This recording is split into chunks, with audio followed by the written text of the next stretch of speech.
So this is a session that's, not exactly sexy. It's not heavy barbell work or, sweat dripping off me. But at 49, this is the kind of work I would suggest everybody gets to understand to help their body function well, to move well, to be mobile, strong, agile, etc. And yeah, I'll talk you through what's going on here, okay? Yes, I still do your obvious strength work, dips, pull ups, etc. But there's a big difference between functional training and training so that your body functions well, and this isn't commonly understood.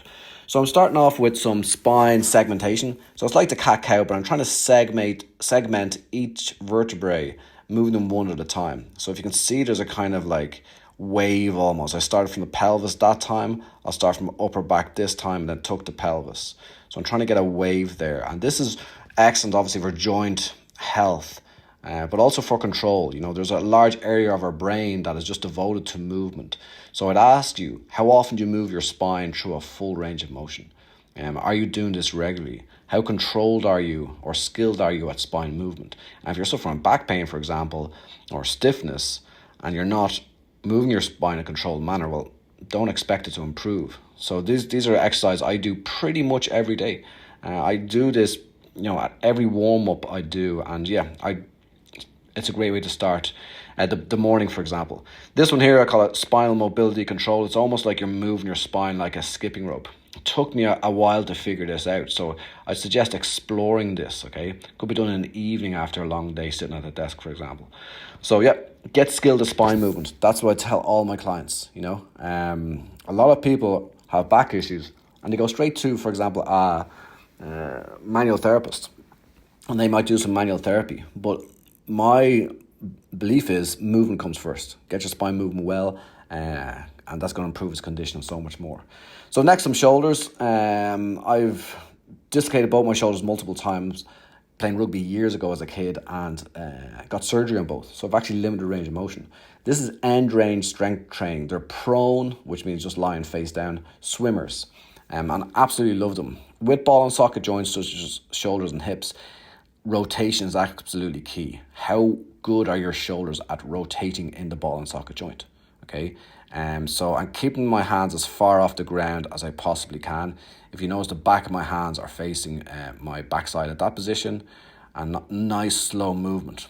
And go nice and slow here. I could probably slow down a little bit, but if you're doing like 8 or so of these nice and slow, it will feel tough. Okay, so a few sets as needed.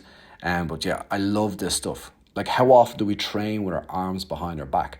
Very infrequently. So a lot of us are stiff here, don't move well here, are weak here. So the swimmers has been in my kind of repertoire for a number of years, and they will be for as long as I am able to move. They're an excellent exercise, okay? You can't take your head off the ground as well, work more thoracic extension as I'm doing here. But yeah, key thing for these, and I go into some axial rotations here, get the ball and socket joint moving well. I'm just finding neutral spine here to do some CARs, some hip CARs, controlled articular rotations. So this is, not the most exciting exercise, and that's okay. But how often, similar question to the spine, how often do you move your hip through its largest range of motion? Use it or lose it applies to mobility. So that's why I love these. It's also a very tricky exercise. I'm making it kind of look easy here, I suppose. Both my arms are straight. But if you give this a go, if you're moving your left hip, for example, your right elbow will likely bend, and you'll use your spine to create the movement. I'm moving my spine a little bit, but I've managed to be able to decouple hip and spine movement.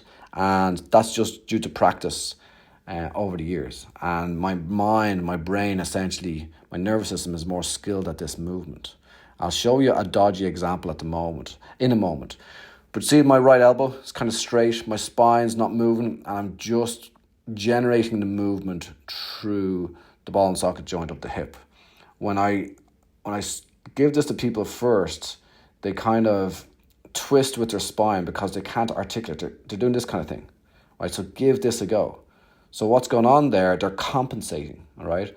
And a nice thing to think about is joint independence before joint interdependence.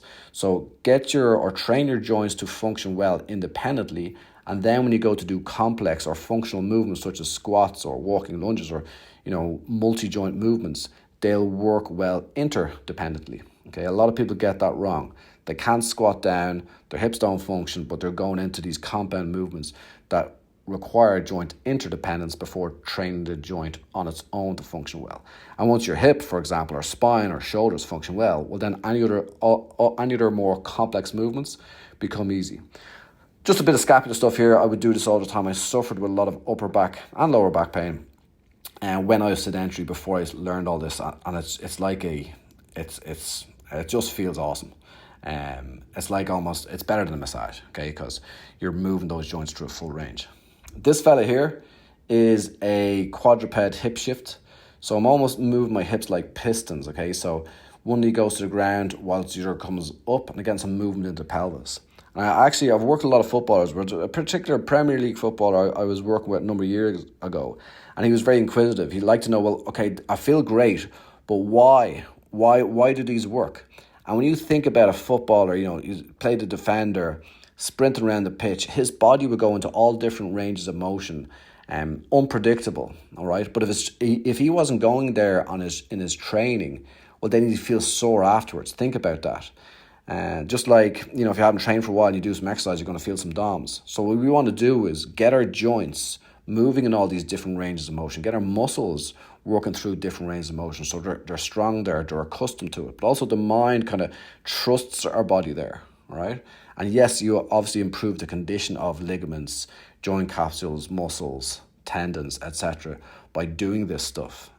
But really important.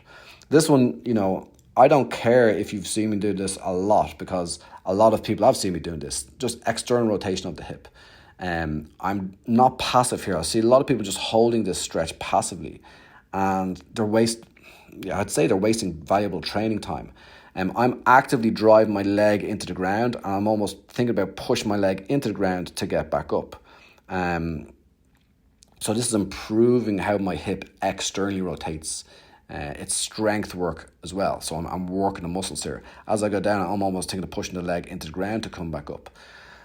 And with modern life, our hip function is massively reduced. It's eroded away with the demands of modern life. I'm sitting in a chair recording this right now. I was doing a podcast with a friend of mine before this. Even though I have, inverted commas, an active job, I don't really. I spend a lot of time doing content. I sit at desks, I sit in the car, I sit on my couch, I sit at dinner tables. I'm not doing what I need to be doing, or what I've evolved to do. We're all evolved to be hunter-gatherers. So this is that's why we lose hip mobility, for example. And our hips are massive, okay? When our hips aren't working well, our lower back's going to be having to take over. We're going to feel stiffness there, etc. So yeah, this is just something I would do. Another one I do pretty much every day. So we're about 8 minutes in here. So that'd be a nice daily routine for you. Like, you just go back and repeat that. Hold the squat, as long as it's not painful, as low as you can, pain-free range of motion. Breathe here. I'm muted. So I'll just get some nice deep breaths in to relax. Spend a bit of time down that low squat position. Okay. Finish off with a few standing dynamic hip circles. Actually, it reminds me when I was a kid playing rugby, this is one we would do. And before a match, we'd also hold like hamstring and quad stretches, which we understand now wasn't the ideal thing to do. We're better off doing dynamic movements rather than holding static stretches before playing a sport. Because essentially we weaken our muscles holding a stretch just before we're using explosive movement. Now we're moving on to some banded hip flexion. Just a great exercise. I'm working the core here as well. You'll notice I'm pausing at my end range of motion. So how far can you bring your knee? See that pause there? That's my end range of hip flexion. So people often talk to me about hip flexors. Any stretches for my tight hip flexors. Well, how about strengthening them? Why are they tight?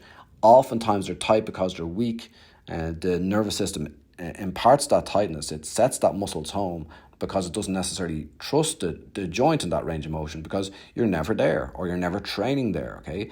So if you want nice high knees for sprinting, for core, I'm locking my pelvis in position with the core here as well.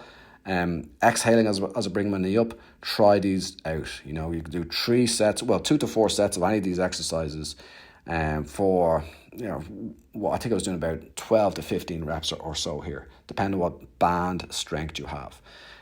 Really great exercise. I had a bit of a rest pause here just to get the last few out, okay, because I was actually feeling it in the abs. So that's a great exercise for the core, hip flexors, end range strength training, which is often overlooked.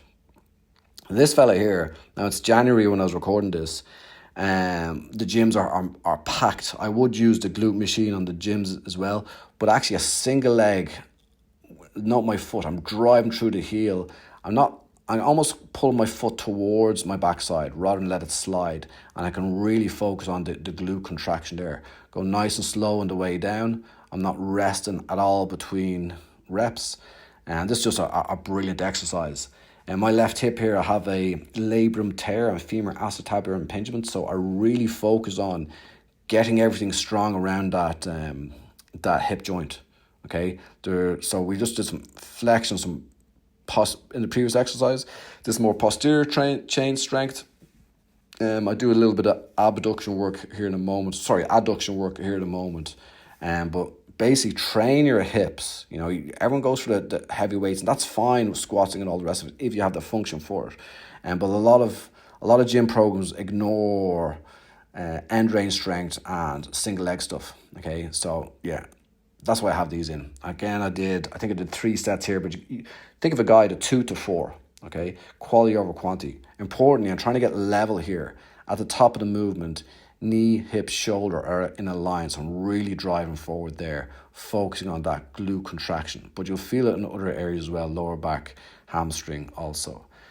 Great exercise, massively underutilized, massively underrated. You know, you can get a good workout with just a bench. Obviously, I have to do a lot of reps here because I've no weight, but you could add weight here as well with bands, etc.